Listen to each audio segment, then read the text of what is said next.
What's up, horror fan? Welcome back to the channel. So for today's episode, we are looking at a couple topics today, one of them being the film The Damned. Now this film is only getting a very limited theatrical release, and there's already reviews coming out from it. We did do a trailer review and reaction on this film back on November 30th of 2024. So if you missed out on that and you didn't check it out, jump over to our channel, check it out. We have a playlist for our trailer reviews and reactions. Again, we did it on November 30th, 2024. So go check out the trailer, watch our review and reaction, and drop a comment in the comment section. But again, this film is just coming out in the next week or two, and it's going to be a very limited theatrical release. I've already checked my local theaters. It's not going to be playing in my area. It is a film I am very interested in, not just because it's horror, but also because it's a period piece. And I've mentioned this on many occasions before, on many different episodes before. I love period piece films. I love horror films, and the fact that we're getting those two put together in one film, I'm all for it. So again, we're already starting to get some early reviews out on this one, and that's what this article covers off on, is a review for the film. So we're going to go over those details, see what this particular reviewer, author thinks of the film, and then we'll give our thoughts on it as well. So, The Damned reviewed. Get ready to be filled with dread. Set in the 19th century, The Damned contends with what people will do to survive when living in a harsh and unforgiving world. So the plot is a 19th century widow has to make an impossible choice when, during an especially cruel winter, a foreign ship sinks off the coast of her Icelandic fishing village. So here's the review details here, and we're going to cover off on this. Like I said, we'll give our thoughts on it. There's something about a period piece that lends itself to a dreadful atmosphere. Maybe it's the harsh time period itself which carries within it such tragedies and misfortune. Death was a constant presence, but there's also so much room for metaphor and beautiful imagery, making it an ideal candidate for emotionally resonant stories, especially within the horror genre. And The Damned fully utilizes its time period and setting to deliver a story that resonates even in modern times. So already off to a good start, already off to good news. The fact that the time period piece aspect of this film doesn't take away from the horror genre aspect, and the horror genre aspect doesn't take away from the time period piece aspect. So the fact that they're complementing each other, and that this already sounds like it's going to be a very great looking film as far as the imagery goes. Very excited to hear the review and notes taken back on that. All right, so let's continue. Odessa Young stars as Ava, the widow who owns the primary ship for a fishing village. They've had a particularly cruel winter, and their food supplies are growing smaller and smaller. She faced with some difficult choices. When a ship sinks in their bay, they're faced with the ultimate dilemma: help the sinking ship and risk the lives of everyone, or let the sailors die and allow themselves to live to see another day. After the decision is made, they find their village meeting misfortune after misfortune. The Damned ask the question, what will you do to survive, and will you still recognize yourself when the dust is settled? Now, again, in the trailer review reaction that we did, I think the trailer alludes to the decision that they make, and I don't want to spoil it. So if you want to be spoiled, go watch the trailer review reaction, go watch the trailer. But I believe that the trailer does allude to what decision they make, as far as, do they help these sailors or do they let them perish on this sinking ship? So again, I don't want to spoil that, but I have a pretty good idea where they're going to go with that decision.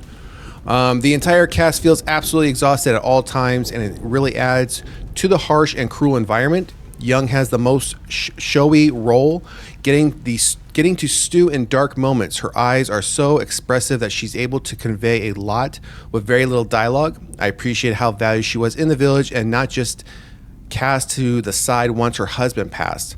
Roy McCann's role in Game of Thrones as the Hound pretty much set him up for life with period pieces, and he works tremendously well here. There's an immediate familiarity and control that he exerts over the rest of the cast. As is often the case with period films, this is a slow burn, so those seeking energetic pacing may need to look elsewhere. They really take their time and allow the viewer to soak in the dread, though there are times when I have to question the logistics of some of these events. If they're having issues with keeping fed, chances are they don't have the resources or energy to build a bunch of coffins, not to mention then having to bury them in the frozen ground. But it makes for a good visual, and people often go against logic when it comes to traditions of death, so it never ruined the film.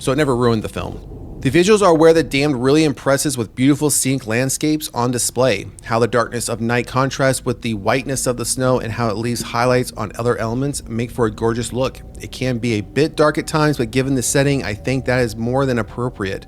Flatter lighting would have taken away the realism of the world. I wasn't really sure what to think of The Damned until an intriguing third act reveal. While I won't go into detail, this was the final piece of the puzzle that made it for a satisfying film. They play with the idea of the supernatural throughout the film. So to get a definitive answer retextualizes the rest of the film. I'm curious as to how others will take it, as I felt it gave the film more meaning. Okay, that's enough for being vague as hell. Ultimately, I enjoy the dark journey that The Damned take us on. And again, as I mentioned earlier, The Damned is in select theaters on January 3rd, 2024. So that is actually just in the next day or so. And again, if this is something that interests you, if you like time period pieces, you like horror films, or if you like one or the other and you think you could get involved with that other genre, check out this film. I was all in when I did the trailer review and reaction. It's definitely up my alley. I can't wait for this one. Either it gets a broader release, which I don't think it will. I think if they were going to do a broad theatrical release, they would just be doing that with this first one. They wouldn't do a limited and then a wider one, in my opinion, especially for a film like this. So I imagine if it's going to get just a limited release, we should see it on streaming or available for POD probably in the next month or so, depending upon how long they keep it out. But we've seen big scale, big budget films, summer blockbusters only staying in for theaters for maybe a month and a half. And then within weeks, it seems like we already have the ability to either rent or buy on digital. So I'm hoping we get this one fairly soon. And when we do, we will be doing a film review and reaction to it, spoiler and non-spoiler. So be on the lookout for that video when it comes out. All right, so our last topic, I think we've all heard about Nosferatu on some level over the past year, at least the past year. Robert Eggers confirms extended Nosferatu cut coming to Blu-ray. The gothic horror starring Lily Rose Depp and Bill Skarsgård is currently sweeping the box office. So this obviously, again, has been in the news for well over a year, but more so this past year leading up to its release. It was dropped on Christmas Day. And I think everyone that I have come across that has seen it has loved it. I think the only feedback I've heard, and I don't want to say it's poor feedback, but the only feedback I've heard is it doesn't have much rewatch value. It's like a one and done type film. And I've also heard some people don't think it's scary. And I don't know if it was meant to be a scary film, but many people went and saw it and thought, I'm not scared by this. This doesn't scare me. It's not a scary movie. And again, that might not be the intent, but the fact that it doesn't have much rewatch value, that's a little bit disappointing. But I think that could also be very subjective, because I'm sure there's a lot of films that we all watch repeatedly over and over again, and others would say that has no rewatch value. I know there's probably tons of films in my collection that I could watch over and over again, and some people will say that's a one and done for them. So again, I think it's just very subjective.